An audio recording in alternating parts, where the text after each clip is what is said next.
রুমি, ওই ছেলেটা কে রে? রোহনের কথা বলছিস? ও আমাদের সিনিয়র, সারাদিন ডায়েরি পেন নিয়ে পড়ে থাকে, লেখায় জানে তার কাছে সবকিছু। তোরা ক্যান্টিনে চ, আমি ওর সাথে একটু কথা বলে আসছি।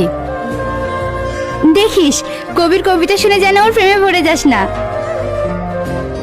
শুনছেন? এদিকে আপনাকে বলছি। হ্যাঁ বলো, তোমার কোনো লেখা জমা দিবা নাকি? না, আমি কবিতা লিখতে পারি না, আপনার সাথে একটু কথা বলার জন্য আসলাম।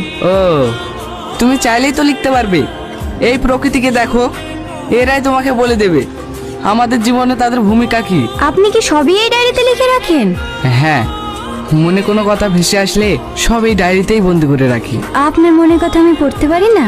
মানে?